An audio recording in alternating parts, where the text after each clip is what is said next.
மத்தீப வார ஆராதனைகளில் நாம் படித்து கொண்டு வருகிறோம். வேதாகம பெண்களுடைய வாழ்க்கையில் கடைசி கால சம்பவங்கள் எப்படியாக இருக்கிறது. 1 கொரிந்தியர் 10:11 சொல்கிறது, இவைகளெல்லாம் திருஷ்டாந்தங்களாக அவர்களுக்கு சம்பவித்தது, முடிவு காலத்து நமக்கோ அது எச்சரிப்பு உண்டாகும்படி எழுதப்பட்டிருக்கிறது என்ற வார்த்தைக்கிணங்க ஒவ்வொரு வேதாகம தாய்மார்களுடைய வாழ்க்கையிலும் முக்கியமான பாடங்களை நாம் படித்து கொண்டு வருகிறோம். அதனுடைய தொடர்ச்சியாக முதலாவது வாரத்தில் நம்ம ஒரு அற்புதமான பாடத்தை படித்தோம். முதல் பெண்மணியாகிய ஏவாளை குறித்து நம்ம படித்தோம். ஏவாளுடைய வாழ்க்கையில் ஒரு வஞ்சனை இருந்தது. அதே போல் இந்த முடிவு காலத்திலையும் பூமியில் ஒரு வஞ்சனை வரப்போகிறது என்ற பாடத்தை நாம் படிக்கும்படியாய் ஆண்டவர் உதவி செய்தார். ஏவாளை வஞ்சித்தது சாத்தான், அதே போல் முடிவு காலத்திலையும் வஞ்சனை சாத்தான் மூலமாக தான் வரப்போகிறது. ஏவாளை எதை கொண்டு சாத்தான் வஞ்சித்தான் அப்படின்னு பார்த்தோன்னா அற்புதத்தை கொண்டு. அப்போ உலகத்தின் முடிவிலையும் சாத்தான் அநேகரை வஞ்சிப்பதற்கு எதை பயன்படுத்த போகிறான் அப்படின்னா வஞ்சனையை பயன்படுத்த போகிறான் என்ற ஒரு காரியத்தை நம்ம படித்தோம். அங்கு ஏவாள் ஆதாம் ஏவாளை வஞ்சித்து ஆடையை உரித்து நிர்வாணப்படுத்தினான். அதே போல முடிவு காலத்திலையும் அவன் நிர்வாணப்படுத்துவதற்கான சூழலை ஏற்படுத்துகிறான் என்று சொல்லி பார்த்தோம். ஏன்னா வெளிப்படுத்தின விசேஷம் நம்ம 16வது அதிகாரத்தில் வாசிக்கும் பொழுது, இதோ திருடனை போல் வருகிறேன் என்று சொல்லி ஆண்டவர் ஒரு வார்த்தையை சொன்னார். ஒருவனும் நிர்வாணமாய் காணப்படாதபடிக்கு அப்படின்ற வார்த்தையை நம்ம வாசித்தோம். அந்த ஆடை என்பது நீதி என்பதை குறித்து படித்தோம். அப்போ கிறிஸ்துவின் நீதியை நம்மிடத்தில் இருந்து, நீதி என்பது உம்முடைய கற்பனைகள் எல்லாம் நீதி உள்ளவைகள்னு வாசிக்கிறோம் 119 சங்கீதம் 172வது வாக்கியத்தில். அப்போ ஆண்டருடைய கற்பனை தான் நீதி அப்படின்னா கற்பனையின் பொருள் என்ன அப்படின்னு படிக்கும் பொழுது கற்பனையின் பொருள் என்னங்க? அன்பு இல்லை.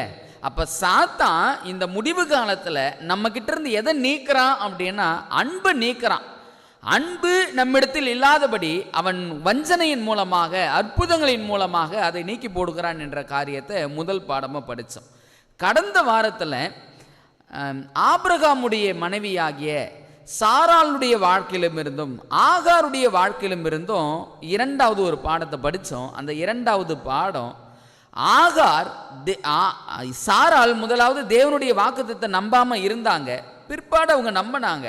அதே போல முடிவு காலத்திலும் விசுவாசம் தடுமாறாத விசுவாசம் இருக்க வேண்டும் என்பதை படித்தோம்னா, சாராள் மூலமாக ஆண்டவர் ஈசாக்கை கொடுத்தார், ஆகார் மூலமாக இஸ்மவேலை கொடுத்தார். 2 சந்ததிகள் இந்த முடிவு காலத்தில் வருகிறத கலாத்தியர் புத்தகத்தில் பவுலின் மூலமாக படித்தோம். அதில் மிக முக்கியமான ஒரு விஷயத்தை படித்தோம்.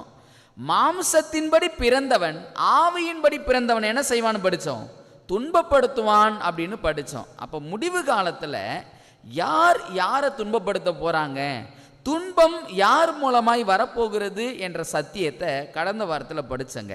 ஸோ இந்த வாரத்தில் ஒரு மிக முக்கியமான பாடத்தை படிக்கும்படியாய் ஆண்டவருடைய சமூகத்தில் நம்ம கடந்து வந்திருக்கிறோம். அந்த பாடம் என்னவென்றால் ஆகாருடைய வாழ்க்கையிலிருந்து ஒரு அற்புதமான பாடத்தை இந்த நாள் நம்ம படிக்க போகிறோம். பல முறை நானும் ஆகாருடைய சம்பவத்தை வேதாகமத்தில் வாசிப்பது உண்டு. ஆனால் அந்த ஆகாருடைய வாழ்க்கையிலிருந்து முடிவு காலத்தில் வாழ்கிற நமக்கு தேவன் ஒரு மிக முக்கியமான எச்சரிப்பை வைத்திருக்கிறார். அந்த எச்சரிப்பை நாம் படிப்போம். இன்றைக்கான செய்தியினுடைய தலைப்பு ஆகாரின் அழுகையும் ஆத்தும ஆதாயமும் என்ற தலைப்பில் நம்ம செய்தியை படிக்க போகிறோங்க. ஆதியாகம புஸ்தகத்துக்கு வருவோம் அப்படின்னா 21வது அதிகாரம் 21வது அதிகாரத்தில் சம்பவம் இவ்வாறாக துவங்குகிறது. அதில் வசனம் 10லிருந்து நான் வாசிக்கிறேன், பாருங்களேன் என்ன சம்பவம் அப்படின்னு. ஆபிரகாமை நோக்கி, இந்த அடிமை பெண்ணையும் அவள் மகனையும் புறம்பே தள்ளும், இந்த அடிமை பெண்ணின் மகன் என் குமாரனாகி ஈசாக்கோடே சுதந்திரவாளியாய் இருப்பதில்லை என்றார். இந்த வார்த்தை யார் சொல்றது அப்படின்னா சாராள் சொல்றாங்க. சாராள் ஆபிரகாமை பார்த்து சொல்றாங்க, இந்த அடிமை பெண்ணாகிய ஆகாரையும் அவனுடைய பிள்ளையும் அனுப்பிவிடு, அந்த பிள்ளை என் பிள்ளையோட சுதந்திரவாளியாக இருப்பதில்லை அப்படின்னு சொல்கிறாங்க. இப்போ அடுத்தது என்ன நடக்குது? வசனம் 11, தன் மகனை குறித்து சொல்லப்பட்ட இந்த காரியம் ஆபிரகாமுக்கு மிகவும் துக்கமாயிருந்தது. அப்பொழுது தேவன் ஆபிரகாமை நோக்கி, அந்த பிள்ளையையும் உன் அடிமை பெண்ணையும் குறித்து சொல்லப்பட்டது உனக்கு துக்கமாயிருக்க வேண்டாம், ஈசாக்கினிடத்தில் உன் சந்ததி விளங்கும், ஆதலால் சாராள் உனக்கு சொல்வது எல்லாவற்றையும் கேள், அடிமை பெண்ணின் மகனும் உன் வித்தா இருக்கிறபடியால் அவனையும் ஒரு ஜாதியாக்குவேன் என்றார். தேவன் இந்த வாக்குத்தத்தத்தை கொடுத்துட்டார். கொடுத்த மாத்திரத்தில் ஆபிரகாம் ஒரு முடிவு எடுக்கிறார். அந்த முடிவு என்ன? வசனம் 14. ஆபிரகாம் அதிகாலையில் எழுந்து அப்பத்தையும் ஒரு துருத்தி தண்ணீரையும் எடுத்து ஆகாருடைய தோளின் மேல் வைத்து பிள்ளையையும், அதுக்கு அடுத்த வார்த்தையை கவனிங்க, பிள்ளையையும் ஒப்பு கொடுத்து அவளை அனுப்பிவிட்டான். அவள் புறப்பட்டு போய் பெயர்சேபாவின் வனாந்தரத்திலே அலைந்து திரிந்தாள்.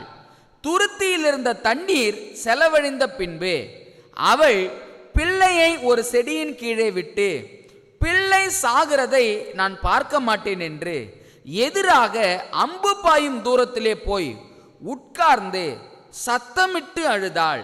தேவன் பிள்ளையின் சத்தத்தை கேட்டார். தேவதூதன் வானத்திலிருந்து ஆகாரை கூப்பிட்டு, ஆகாரே, உனக்கு என்ன சம்பவித்தது? பயப்படாதே, பிள்ளை இருக்கும் இடத்திலே தேவன் அவன் சத்தத்தை கேட்டார். நீ எழுந்து பிள்ளை எடுத்து அவனை உன் கையில் பிடித்து கொண்டு போ, அவனை பெரிய ஜாதியாக்குவேன் என்றார். தேவன் அவளுடைய கண்களை திறந்தார். அப்பொழுது அவள் ஒரு தண்ணீர் துறவை கண்டு போய் துருத்தியிலே தண்ணீர் நிரப்பி பிள்ளைக்கு குடிக்க கொடுத்தாள். தேவன் பிள்ளையுடனே இருந்தான். அவன் வளர்ந்து வனாந்தரத்திலே குடியிருந்து வில்வித்தையிலே வல்லவனானான். இந்த சம்பவத்தை வாசிச்சுட்டங்க. இந்த சம்பவம் தெளிவாக இப்போ நம்ம வசனத்தின் மூலமாக நம்ம வாசிக்கும் பொழுது பேசிக்காக ஒரு 3 கேள்விகள் எழும்புகிறது. அந்த 3 கேள்விகளை கொஞ்சம் நம்ம தியானித்தோம் அப்படின்னா நமக்கான பாடம் என்ன, முடிவு காலத்தில் வாழ்கிற நமக்கு ஆகாருடைய வாழ்க்கையிலிருந்து என்ன எச்சரிப்பு இருக்கிறது என்பதை நீங்கள் நானும் தெளிவாய் புரிந்து கொள்ள முடியும். அதில் முதல் கேள்வி என்ன அப்படின்னா, நம்ம வாசிக்கிறோம், ஆகார் அந்த பெயர்சேபா வனாந்தரத்தில் அலைந்து திரிந்து அவங்க அழுதார்கள் என்று சொல்லி வேத வசனத்தில் வாசிக்கிறேன்ல, அதுதான் முதல் கேள்வி. ஆகார் எதற்காக அழுதாங்க? ஆகார் எதற்காக அழுதாங்க? அங்க என்ன சம்பவத்தினால ஆகார் அலறாங்க? அந்த சம்பவம் இருக்குது இல்லைங்களா?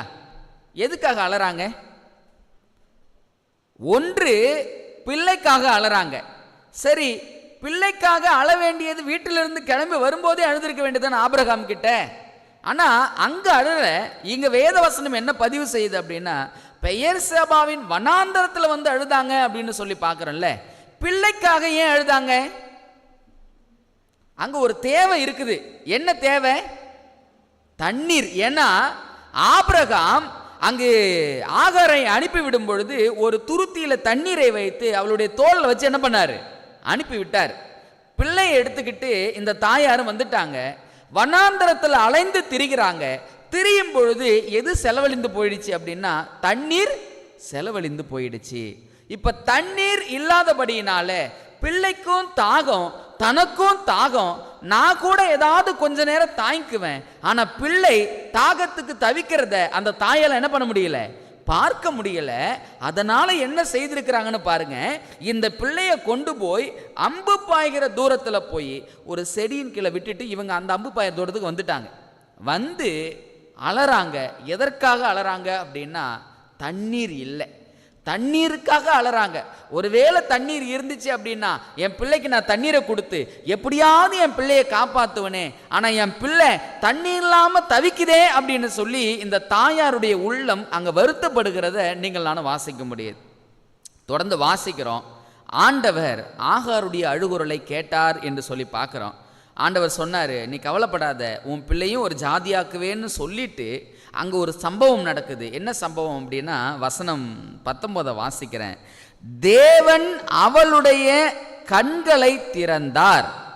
அப்பொழுது அவள் ஒரு தண்ணீர் துறவை கண்டு. அப்ப அங்க மிகப்பெரிய தேவை, ஆகாருடைய மிகப்பெரிய தேவை என்னவா இருந்துச்சுங்க? தண்ணீர் இல்லை. அப்ப ஏன் ஆகார் அழுதாங்க அப்படின்ற கேள்விக்கு நம்ம பதில கண்டுபிடிக்கணும் அப்படின்னா, தண்ணீர் இல்லை, அதனால அவங்க என்ன பண்ணாங்க? அழுதாங்க. இப்ப தண்ணீர் கிடைச்சிடுச்சு.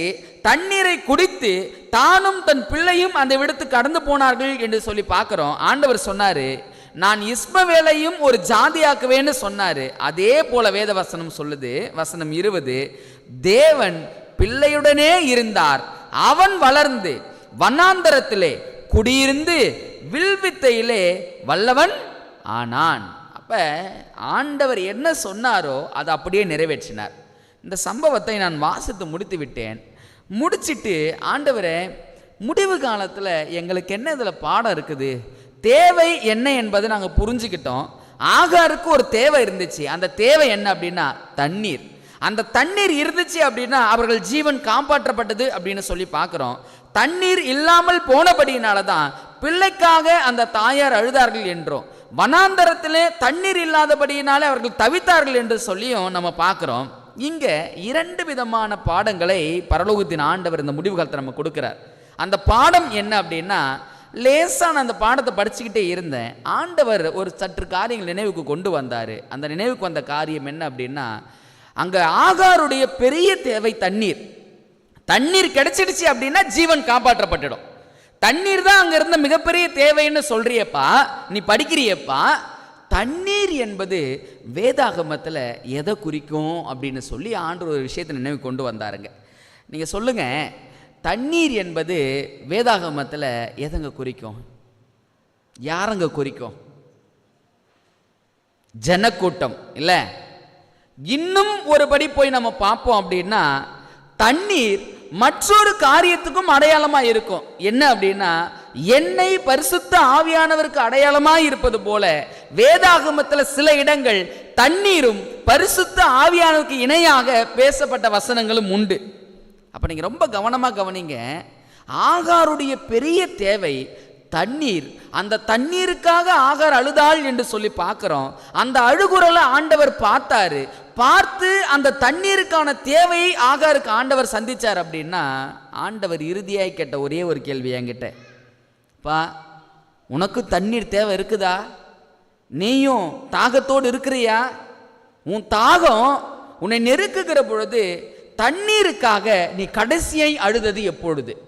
நான் ஆரம்பத்திலே சொல்லிட்டேன், தண்ணீர் என்பது ஜனக்கூட்டம் என்று சொல்லி வேதத்தில் வாசிக்கிற வசனத்தை வாசித்தோம் இல்லைங்களா? எந்த கருத்தை நம்ம பார்ப்பறதுக்கு முன்னாடியும் வசனம் மிகவும் அவசியமாக இருக்கிறபடினால வசனத்தை கொஞ்சம் வாசிடுவோம். தண்ணீர் என்பது வேதாகமத்தில் எதை குறிக்குது என்பதை பார்த்துடலாம் வாங்களே. வெளிப்படுத்தின விசேஷம் 17வது அதிகாரம். வெளிப்படுத்தின விசேஷம் 17வது அதிகாரம். இந்த 17வது அதிகாரத்தில் அந்த வார்த்தை தெளிவாக இருக்கிறது. வசனம் 15 வாசிக்கலாமா? பின்னும் அவன் என்னை நோக்கி, அந்த வேசி உட்கார்ந்திருக்கிற தண்ணீர்களை கண்டாயே, அவைகள் ஜனங்களும் கூட்டங்களும் ஜாதிகளும் பாஷைக்காரருமாம். அப்ப தண்ணீர் என்பது யாரை குறிக்குதுங்க? ஜனங்களை குறிக்குது இல்ல, மக்களை குறிக்குது இல்ல. அப்ப ஆண்டவர் என்ன கேள்வியை கொண்டு வரார் அப்படின்னா, மக்களுக்காக கடைசியாய் நீ அழுது ஜெபித்தது எப்பொழுது? ஆத்துமாவுக்காக உங்களுடைய வாழ்க்கையில நீ கடைசியாய் அழுது ஜெபித்தது எப்பொழுது? ஆண்டவரே, மக்களை கொண்டு வாங்க, சத்தியத்தை கொடுங்க, ஆத்துமாக்கள் தேவை, ஆத்துமாக்கள் ரட்சிக்கப்படணும், எங்களுக்கு உதவி செய்யுங்க என்று சொல்லி கடைசியாய் உன் வாழ்க்கையில் அழுது ஜெபித்தது எப்பொழுது என்ற ஒரு கேள்வியை ஆண்டவர் என் உள்ளத்துக்குள்ளாக வைக்கிறாருங்க. நீங்கள் நானும் இந்த மத்திய வார ஆராதனையில் இந்த ஒரு கேள்வியை கொஞ்சமாக சிந்திச்சு பார்ப்போம். இன்றைக்கி காலையில் ஜெபம் பண்ணியிருப்போம். ஒருவேளை வீடுகளில் ஃப்ரீயாக இருந்திருந்தோம் அப்படின்னா இன்றைக்கி முழுவதும் நம்ம ஜெபித்திருப்போம். எத்தனை பேர், ஆண்டவரே எங்களுக்கு மக்களை கொடுங்க, எங்களுக்கு ஜனங்களை கொடுங்க, ஆத்தும ஆதாயத்தை கொடுங்க, அழுகின்ற உலகத்தில் நாங்கள் வாழ்ந்து கொண்டிருக்கிறோம், எங்கள் ஆத்துமாக்களை கொடுங்க ஆண்டவரே என்று சொல்லி மக்களுக்காக கடைசியாக நீங்களும் நானும் ஜெபித்தது எப்பொழுது என்ற ஒரு கேள்வியை இந்த சம்பவத்தின் மூலமாய் ஆண்டவர் நம்ம முன்னாடி வைக்கிறாருங்க. எத்தனை பேர் இன்னைக்கு மக்களுக்காக ஜெபித்தோம்? பெரும்பாலும் இன்னைக்கு நம்முடைய ஜெப வாழ்க்கை எங்கே போய்கிட்டு இருக்குது அப்படின்னா, நம்மையும் நம் குடும்பத்தையும் நம்ம தேவைகளை சுற்றி மட்டுமே போய்கிட்டு இருக்குது. ஆண்டவருடைய சமூகத்தில் நம்ம ஜெபிக்கிற ஜெபங்கள் எல்லாமே நம்முடைய சுய தேவையை பூர்த்தி செய்வதற்காக மாத்திரமே. மிஞ்சி போனால் நமக்கு அறிமுகமானவர்களுக்காக, யாரோ ஒரு சில நபருக்காக நம்ம ஜெபிப்பது உண்டு. ஆனால் அதை தாண்டி இந்த உலகத்துல ஆத்தும ஆதாயத்திற்காக இறுதியாக நீங்கள் நானும் ஜெபித்தது எப்பொழுது? திருச்சபையில கரங்களை கோர்த்து முழங்கால் படியிட்டு எங்க திருச்சபைக்கு ஆத்துமாக்களை கொடுங்க ஆண்டவரே, ரட்சிக்கப்படுகிற ஜனங்களை கொடுங்க ஆண்டவரே, நாங்க ஊழியம் செய்து ஆத்துமாக்களை திருச்சபைக்கு கொண்டு வரணும், எங்களுக்கு உதவி செய்யுங்க ஆண்டவரேன்னு சொல்லி ஆத்துமாக்களுக்காக இறுதியாய் அழுதது எப்பொழுதுங்க? நம்முடைய கண்ணீர் கடைசியாக அழிகின்ற ஆத்துமாக்களுக்காக எப்பொழுது வந்தது என்ற ஒரு கேள்வியை ஆகாரின் சம்பவத்து மூலமாய் ஆண்டவர் நமக்கு சொல்லிக் கொடுக்கிறார். நீங்க யோசித்து பாருங்க, ஆகார் தண்ணீருக்காக அழுதாள். அவளுடைய அழுகுரலை கர்த்தர் கேட்டார், துறவண்டை கண்டது. நீங்களும் நானும் ஒருவேளை இந்த முடிவு காலத்தில் வாழ்ந்து கொண்டிருக்கிற நீங்களும் நானும் அந்த மக்களுக்காக, ஜனக்கூட்டத்தாருக்காக, பாஷைக்காரருக்காக, ஜாதியாருக்காக ஆண்டவருடைய சமூகத்தில் நீங்கள் நானும் அழுவோம் அப்படின்னா அந்த அழுகுரலை ஆண்டவர் நிச்சயம் கேட்பார். ஆண்டவர் அந்த அழுகுரலை கேட்டு அதற்கு பதில் தர அவர் ஆவல் உள்ளவராய் இருக்கிறார். அன்னைக்கு ஆகாருக்கு கொடுத்த வாக்குத்தத்தத்தை போலவே நிச்சயமாய் உன் பிள்ளையை நான் கைவிட மாட்டேன்னு சொன்னார் பாருங்க, அவனை ஜாதி ஆக்குவேன்னு சொன்னார் பாருங்க. அந்த வாக்குத்தத்தம் பரலோகத்தில் சரியாய் நிறைவேறி இருந்தது. அந்த வாக்குத்தத்தம் சரியாக வேதாகமத்தில் நிறைவேற்றுதலை அடைந்திருந்தது. அதுபோல நீங்கள் நானும் ஆத்துமாக்களுக்காக ஜெபிக்கிற ஜெபம் நம்முடைய வாழ்க்கையில் இருந்து கொண்டிருக்கிறதா என்பதை நீங்கள் நானும் சிந்தித்து பார்க்கணும். கிறிஸ்துவுக்குள் அன்பானவர்களே, ஆகாரை போல இறுதியாய் அழுத தருணம் என்ன? எந்த தருணத்தில் அழுதுருக்கிறோம்? இந்த நாள் வரைக்கும் யோசிச்சு பாருங்க. பல நேரங்களில் நம்ம ஜெபிக்கிறோம், பல நேரங்களில் நம்ம ஜெப நேரத்துக்குள்ளாய் கடந்து போறோம். ஆனா உங்களுடைய ஜெபமும் என்னுடைய ஜெபமும் எதற்காக இருந்து கொண்டிருக்கிறது? நீங்களும் நானும் எந்த காரியத்துக்காக ஜெபங்களை செய்து கொண்டிருக்கிறோம் என்ற ஒரு கேள்வி இருக்குது இல்லைங்களா? அதை தாங்க பரலோகம் பார்க்குது. ஏன் தெரியுங்களா? ஒரு வசனத்தை வாசிக்க போகிறோம் பாருங்க. ஆண்டவர் என்ன யோசிக்கிறார்னு பாருங்க. எல்லாருக்கும் ரொம்ப பரிச்சயமான வசனம் தான் எசேக்கியேலின் புத்தகம். எசேக்கியேல் புத்தகத்துக்கு வருவோம் அப்படின்னா ஆண்டவர் அந்த வார்த்தையை எவ்வளோ பாரத்தோடு சொல்கிறாங்க பாருங்களேன். 22வது அதிகாரம், எசேக்கியேல் 22வது அதிகாரம், எசேக்கியேல் 22வது அதிகாரம், அதில் வசனம் 28லிருந்து நான் வாசிக்க போகிறேன். ரொம்ப கவனத்தோடு கவனிங்க. எசேக்கியேல் 22வது அதிகாரம் 28லிருந்து வாசிக்க போகிறேன். அதன் தீர்க்கதரிசிகள் அபத்தமானதை தரிசித்து பொய் சாஸ்திரத்தை அவர்களுக்கு சொல்லி கர்த்தர் உரைக்காதிருந்தும் கர்த்தராகிய ஆண்டவர் உரைக்கிறார் என்று சொல்லி அவர்களுக்கு சாரமற்ற சாந்தை பூசுகிறார்கள். தேசத்தின் ஜனங்கள் இடுக்கண் செய்து கொள்ளையடித்து சிறுமையும் எளிமையுமானவனை ஒடுக்கி அந்நியனை அநியாயமாய் துன்பப்படுத்துகிறார்கள். வசனம் 30, நான் தேசத்தை அழிக்காதபடிக்கு திறப்பிலே நிற்கவும் சுவரை அடைக்கத்தக்கதாக ஒரு மனுஷனை தேடினேன், ஒருவனையும் காணேன். ஆகையால் நான் அவர்கள் மேல் என் கோபத்தை ஊற்றி என் மூர்க்கத்தின் அக்கினியினால் அவர்களை நிர்மூலமாக்கி அவர்களுடைய வழியின் பலனை அவர்கள் தலையின் மேல் சுமர பண்ணுவேன் என்று கர்த்தராகிய ஆண்டவர் உரைக்கிறார். வேதம் சொல்லுது, ஆண்டவர் ஜனங்களுக்கென்று அவங்க அக்கிரமம் செய்கிறாங்க. அக்கிரமம் செய்கிறவர்கள், பாவம் செய்கிறவர்கள் அந்த பாவத்திற்கான பலனை அனுபவிக்க வேண்டியது அந்த உலகத்தில் இருக்குது. ஆனால் அக்கிரமத்தில் வாழ்கிற ஆத்துமாக்கள், பாவத்தில் ஜீவித்துக் கொண்டிருக்கிற ஆத்துமாக்கள் அழிவை சந்திக்காமல் காப்பாற்றப்படுவதற்கு வழி இருக்குதா அப்படின்னா இருக்குது. அந்த வழி என்ன அப்படின்னா, ஆண்டவர் தேசத்துல யாரை எதிர்பார்க்கிறாரா? யாரோ ஒரு நபர் திறப்புல நிற்கணுங்களாம். யாரோ ஒரு நபர், ஆண்டவரே தேசத்தை அழிக்காதீங்க, தேசத்துக்கு ரட்சிப்பின் செய்தியை நாங்க கொடுக்கிறோம், தேசத்தின் மேல் அழிவை கட்டளையிட வேண்டாம் என்று சொல்லி திறப்புல நின்று சுவரை அடைக்கத்தக்க ஒரு மனுஷனை தேடினேன், ஒருவனையும் காணேன். ஆண்டருடைய விருப்பம் ஆத்துமாக்களை ரட்சிப்பது, ஆண்டருடைய பாரம் ஆத்துமாக்களை ரட்சிக்கிற காரியம். அந்த ஆத்துமாக்களுக்காக யாராவது ஜெபிப்பாங்களா? அழிகின்ற மனுஷனுக்காக யாராவது ஒருத்தவங்க ஜெபிப்பாங்களா? அழிகின்ற மனுகுலத்துக்காக யார் ஜெபிப்பான் என்று சொல்லி ஆண்டவருடைய கண்கள் பூமியின் மீது கண்ணோக்கமாய் இருக்கிறது. நீங்களும் நானும் கடைசியாய் ஜெபித்தது எப்பொழுது? ஒருவேளை ஒரு உதாரணத்தை சொல்லி நான் முடிக்கணும்னு நினைக்கிறேன். அந்த உதாரணம் என்ன அப்படின்னா, இன்னைக்கு நம்ம தங்கி தாபரிக்கிற நம்முடைய பகுதிகளில் யோசித்து பாருங்களேன்.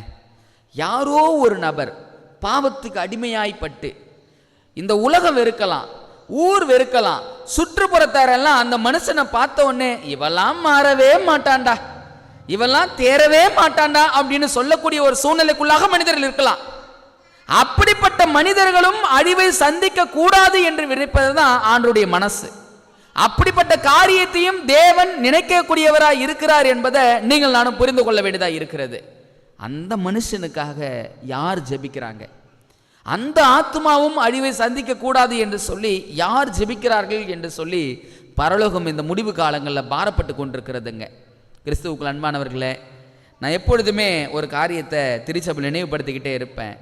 நம்ம வீட்டுக்கு வருகிற பால் கொடுக்கிற நபராக இருக்கட்டும், அல்லது நம்ம வீட்டுக்கு வருகிற எந்த நபராக இருந்தாலும் சரி, நம்ம வேலை செய்கிற இடங்களாக இருந்தாலும், தொழில் செய்கிற இடங்களாக இருந்தாலும், நமக்கு பழக்கப்பட்டவங்களாக இருந்தாலும், ஆண்டவர் ஏன் அவர்கள் நம்ம இடத்துல அனுப்புகிறார் அப்படின்னா, அவர்களுக்காக ஜெபிக்க வேண்டிய கடமையும் பொறுப்பும் நம்மிடத்துல உண்டு. அந்த பாரத்துக்காக தான் ஆண்டவர் அப்படிப்பட்ட அறிமுகம் நமக்கு கொடுக்கிறார். ஆனால் அப்படிப்பட்ட மக்களுக்காக இறுதியாக நீங்கள் நானும் எப்போ ஜெபித்திருக்கிறோம் என்பதை சிந்திச்சு பாருங்களேன். அவர்களுக்காக, அவர்கள் ஆத்தும ஆதாயத்துக்காக நாம் எப்பொழுது ஜெபித்திருக்கிறோம் என்பதை நீங்கள் நானும் யோசித்து பார்க்க வேண்டியதாக இருக்குதுங்க. ஆகாருடைய வாழ்க்கையில் நீங்கள் நானும் படித்துக்கொள்ள வேண்டிய பாடம், ஆகார் தண்ணீருக்காக அழுதாள். நம்ம வேதாகமத்தில் இந்த முடிவு காலத்தில் வாழ்கிற நம்ம தீர்க்க தரிசன வார்த்தையோடு ஒப்பிட்டு படிக்கிறோம். தண்ணீர் என்பது ஜனக்கூட்டம், மக்கள். மக்களுக்காக இறுதியாய் நாம் அழுது ஜெபித்தது எப்பொழுது? ஆத்துமாக்களுக்காக நாம் இறுதியாய் அழுது ஜெபித்தது எப்பொழுது என்பதை நீங்கள் நானும் சிந்தித்து பார்ப்போம். ஒரு கதையை சொல்கிறேன், நான் முடிக்கணும்னு நினைக்கிறேன். இயேசு கிறிஸ்துவை சொந்த இரட்சகராக ஏற்றுக்கொள்ளக்கூடாத ஒரு மனிதன், ஒரு அந்நிய மார்க்கத்தில் வாழ்ந்து வளர்ந்து வாழ்க்கையே பாவம் என்று வாழ்ந்து கொண்டிருந்த ஒரு மனிதனுக்கு யாரோ இயேசுவை பற்றி சொல்லிட்டாங்க. இயேசுவை பற்றி சொன்ன மாத்திரத்தில்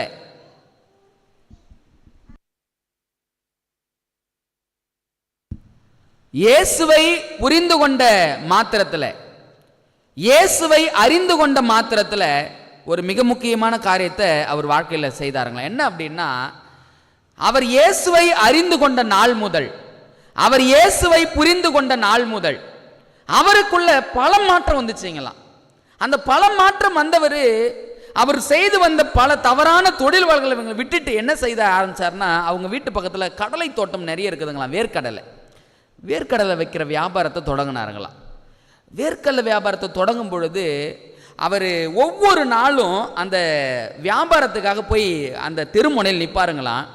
நிற்கும் பொழுது வீட்டில் என்ன செய்வாங்க அப்படின்னா, அந்த வியாபாரத்துக்கான ஆயத்தம் செய்வாங்கல்ல, என்ன அப்படின்னா பொட்டலம் மடித்து கொடுப்பாங்க, ஒரு காகிதத்தில் மடித்து கொடுப்பாங்கல்ல, அந்த காகிதங்களை கிழிக்கும் போதே ஒரு ஜெபம் பண்ணுவாராம். என்ன ஜெபம் தெரியுங்களா? ஆண்டவரே, இந்த காகிதம் யாருடைய கரத்துக்கு போக போகுதுன்னு எனக்கு தெரியலை, நான் இன்னைக்கு என் கரத்தில் 50 காகிதங்களை கிழிச்சு வச்சிருக்கிறேன், அந்த 50 காகிதங்களும் நிச்சயமாய் 50 ஆத்துமாக்கள் என்பதை நான் புரிஞ்சுக்கிறேன்பா. இந்த முதல் காகிதத்தை நான் கிழிக்கிறேன், இந்த முதல் காகிதத்தை யார் என் கரங்கள்ல இருந்து வாங்குறாங்களோ அந்த நபருக்காக விசேஷமா நான் ஜெபிக்கிறேன் அப்படின்னு சொல்லி வீட்டில் முழங்கால் படிட்டு அந்த காகிதங்களை கிழிக்கும் போதே ஜெபம் பண்ணிக்கிட்டே இருப்பாராம். அதோட ஜெபம் முடிஞ்சிடாது. அடுத்தது என்ன செய்வார் அப்படின்னா, அந்த முதல் பார்சலை யார் வாங்குறாங்களோ அந்த கரங்களை கொடுக்கும் போதே ஒரு ஜெபம் இருக்குமா மனசுல, ஆண்டவரே இந்த நபர்கிட்ட எனக்கு ஒரு நல்ல பழக்கத்தை ஏற்படுத்தி கொடுங்க, இந்த நபரை எப்படியாவது நான் இயேசுவின் அன்பில் கொண்டு வரணும் அப்படின்னு சொல்லி கொடுக்கும்போதும் ஜெபம் பண்ணுவாராம். இப்போ அந்த 50 காகிதத்தை வச்சிருந்தாலும் ஒரு 30 காகிதம் தான், 30 பார்சல் தான் அன்றைக்கி போயிருக்குது அப்படின்னா, அந்த 30 நபருக்காக திரும்ப வீட்டுக்கு வந்து ஜெபம் பண்ணுவாராம் முழங்கால் படிக்கிட்டு. இப்படியாக ஜெபம் பண்ணிக்கிட்டே இருந்தாராம். 1 வருஷம் போச்சா, 2 வருஷம் போச்சான். அந்த 3ஆவது வருஷத்தில் அவர் எந்தெந்த நபருக்காக ஜெபித்தார்களோ அந்த நபர்கள் எல்லாமே இயேசுவினுடைய அன்பை ஒவ்வொரு நபராக தெரிந்து கொள்ள ஆரம்பிச்சாங்களாம். அதில் 3 வருடத்தின் முடிவில் 10 ஆத்துமாக்களை ஆண்டவர்கிட்ட நடத்தினார். அவர் அந்த 10 பேரை வைத்து அவர் ஒரு திருச்சபையை ஸ்டார்ட் பண்ணிட்டார். அவர் திருச்சபையை ஸ்டார்ட் பண்ணி ஆண்டவருடைய அன்பை தொடர்ந்து அந்த மக்களுக்கு சொல்லிக்கிட்டே இருப்பாராம். அப்போ ஒரு முறை பிரசங்கத்தில் சொன்னாராம், அவங்க எல்லாம் உட்காந்துட்டு இருக்கும்போது கூப்பிட்டு கேட்டாராம், நீங்களாம் எப்படி இயேசுக்குள்ளாக வந்தீங்க அப்படின்னு கேட்டாராம். அப்போ இவங்க சொன்னாங்களாம், என்னன்னே தெரியல, எங்கள் வாழ்க்கை எப்படி எப்படியோ இருந்துச்சு, என்னென்னவோ பாவத்தை செஞ்சு எப்படி எப்படியோ வாழ்ந்துக்கிட்டு இருந்தோம், ஆனால் இந்த இயேசு எப்படி எங்களை தொட்டார்னு உண்மையாகவே தெரியல, நாங்கள் எப்படி இந்த இயேசுவினிடத்தில் வந்தோம் அப்படின்னு எனக்கு உண்மையாகவே புரியலை அப்படின்னு சொல்லி இந்த நபர்கள்லாம் சாட்சி கொடுத்தார்களாம். அந்த நபருக்கு மட்டும்தான் தெரியும் அவர்கள் தொடப்பட்டதுக்கான காரணம் யாருன்னு. அப்பப்போ ஆண்டவர்கிட்ட ஜெபம் பண்ணுவாராம். என்ன ஜெபம் பண்ணுவாராம்? ஆண்டவரே, நான் சாதாரண கடலை வியாபாரம் செய்கிறவன்பா, இந்த கடலை வியாபாரம் செய்கிற மனிதனையும் ஊழியத்துக்குள்ளே கொடுத்து இத்தனை ஆத்துமாக்களை கொண்டு வருவதற்கு தேவன் இவ்வளவு பயன்படுத்தி நிற்கிறீர் அப்படின்னா இன்னும் நான் ஜெபம் பண்ணுறேன். நான் இப்போ 50 காகிதம் அல்ல, ஒவ்வொரு நாளும் 100 பேப்பரை நான் கிழிக்கிறேன். ஒவ்வொரு பேப்பரை நான் கிழிக்கும் பொழுதும் அந்த நபருக்காக நான் ஜெபிக்க போறேன் என்று சொல்லி ஜெபம் பண்ணி ஜெபம் பண்ணி ஜெபம் பண்ணி ஒரு சபையை கட்டிட்டார். இன்னைக்கு அவருடைய சபையில் எத்தனை ஆத்துமக்கள் தெரியுங்களா? 360 பேர் இருக்கிறாங்க. சேலம் பகுதியில் 360 பேர். யோசிச்சு பாருங்க. நீங்கள் நானும் துச்சம் என்று நினைக்கிற காரியங்களுக்குள் வைத்து கூட ஆண்டவர் பெரிய மகத்துவமான காரியங்களை செய்கிறார். இன்னைக்கு நீங்கள் நானும் அழுகின்ற ஆத்துமாக்களுக்காக எவ்வளவாய் ஜெபித்து கொண்டிருக்கிறோம் என்பதை நீங்கள் நானும் சிந்தித்து பார்க்க வேண்டியதாக இருக்கிறது. ஆகாருடைய வாழ்க்கையிலிருந்து ஆண்டவர் நமக்கு தருகிற அற்புத பாடம், தண்ணீருக்காக ஆகார் அழுதா, நீங்கள் நானும் மக்களுக்காக அழ வேண்டியதாக இருக்கிறது. தண்ணீருக்காக ஆகார் ஜெபித்தாங்க, நீங்கள் நானும் ஜனக்கூட்டங்களுக்காக ஆத்தும ஆதாயத்துக்காக ஜெபிக்க வேண்டிய காலகட்டங்களுக்குள்ளாக நீங்கள் நானும் வாழ்ந்து கொண்டிருக்கிறோம். சிந்திச்சு பாருங்க. நம்ம குடும்ப ஜெபமாக இருக்கட்டும், தனி ஜெபமாக இருக்கட்டும், திருச்சபை ஜெபமாக இருக்கட்டும், அழுகின்ற ஆத்துமாக்களுக்காக நாம் ஜெபித்து கொண்டிருக்கிறோமா? ஆண்டவர் சொன்ன வார்த்தை, இதோ நான் திறப்பில் நிற்க ஒருவனையும் காணேன்னு சொன்னாரு. ஆண்டவரே, நான் இருக்கிறேன்பா, நான் ஜெபம் பண்ற ஆண்டவரே, எனக்கு நீங்க ஆண்டவர் உதவி செய்யுங்க என்று சொல்லி ஜெபிக்கிற உள்ளங்களை ஆண்டவருடைய உள்ளம் உற்று நோக்கி பார்த்து கொண்டிருக்கிறது. நாம் நம்முடைய ஜெபங்களில் அழுகின்ற ஆத்துமாக்களுக்காக ஜெபித்து ஆண்டவருடைய பாரத்தை நிறைவேற்றுவோம். அடுத்த வாரத்தில் மீண்டும் ஒரு நல்ல பாடத்தை படிக்கிற வரைக்கும் பரலோகத்தின் ஆண்டவர் தாமே நம்மை ஆசீர்வதிப்பாராக. ஆமே. இந்த நல்ல ஆராதனை